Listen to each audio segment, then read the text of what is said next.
Hey everyone, welcome back to the channel. With Dune Part 2 blowing our minds and Denis Villeneuve confirming Dune Messiah as the next chapter in this epic saga, it's time to look ahead. Who's returning for Dune 3 and how do their stories evolve? Based on Frank Herbert's book, we've got all the insights into every character making a comeback in Dune Messiah. Let's dive into the sands of Arrakis and beyond.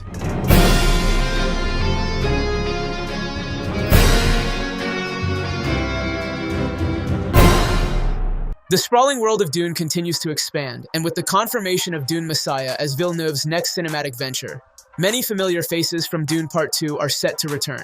The sequel promises to dive deeper into the complexities of Paul Atreides' rule and the consequences of his rise to power. Let's take a closer look at every character who will make their way back to the screen in this eagerly anticipated third film. As a servant of the Imperium, you will bow at my feet. Your feet! You'll be lucky to keep your head. Paul Atreides, played by Timothée Chalamet, will once again be at the center of the story. By the end of Dune Part 2, Paul achieves ultimate power, defeating Emperor Shaddam IV and taking control of the Imperium. However, Dune Messiah paints a darker picture of his rule. Now Emperor, Paul is no longer the hopeful figure we met in the first film. His conquest has led to a devastating holy war, and the responsibilities of leadership weigh heavily on him. His struggle to balance his duty as a ruler, his love for Chani, and the demands of his political marriage to Princess Irulan form the crux of his character arc. Expect Chalamet to deliver an even more nuanced and intense performance as Paul grapples with the price of power. Your blood comes from dukes and great houses. We don't have that here. Chani, played by Zendaya, remains one of the most significant figures in Paul's life. In the book, Chani stands by Paul despite his marriage to Irulan, but Villeneuve has already made some changes to her character in Dune Part 2. With her distaste for Paul's ambitions hinted at in the previous film, her role in Dune Messiah could deviate further from the source material.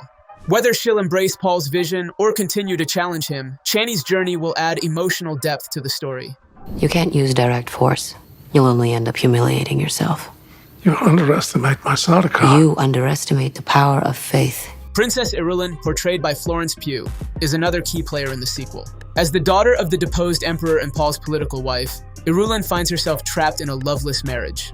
While Paul sees their union as a strategic move, Irulan's motives are far more complex. Her arc in Dune Messiah delves into themes of power, loyalty, and manipulation. She could become an even more pivotal figure as she navigates the treacherous waters of the Imperium's politics. You'll now learn the truth about our family, and it will hurt you to the core.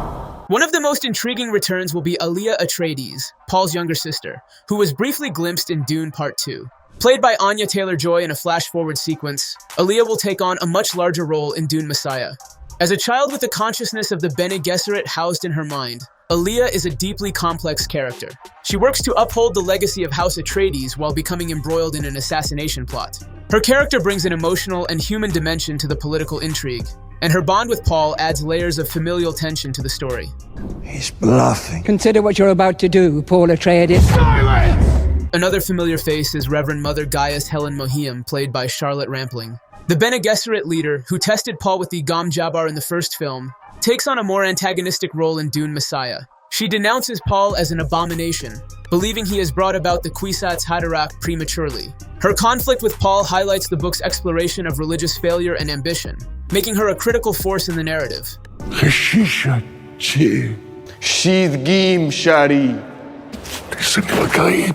Shuba Hoki. Stilgar, played by Javier Bardem, will continue to play a vital role as well. The leader of the Fremen and one of Paul's most loyal allies, Stilgar is entrusted with overseeing Arrakis while Paul manages the Imperium. Stilgar's belief in Paul as the prophesied Lisan al-Gaib drives his actions, but his relationship with Paul may face challenges as the burdens of leadership grow heavier. Listen, dreams make good stories, but everything important happens when we're awake, because that's when we make things happen.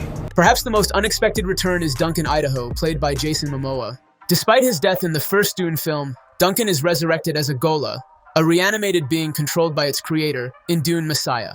His return creates an emotional and moral conflict for Paul, as he must decide whether to trust his old friend. Duncan's storyline also opens the door for a romantic subplot with Alia, which could be expanded upon in the film adaptation. With these characters returning, Dune Messiah is shaping up to be an emotionally charged and politically complex continuation of the saga. Villeneuve's adaptation promises to delve deeper into the personal and philosophical struggles of its characters, blending faithful storytelling with fresh cinematic vision. From Timothée Chalamet's Paul to Jason Momoa's unexpected return as Duncan Idaho, Dune Messiah is bringing back some of the most compelling characters in sci-fi. What are you most excited to see in the next chapter of this epic saga? Drop your thoughts in the comments and don't forget to like, subscribe, and hit the bell icon for more deep dives into the world of Dune. See you next time! Your brother attacks the great houses. The holy war begins.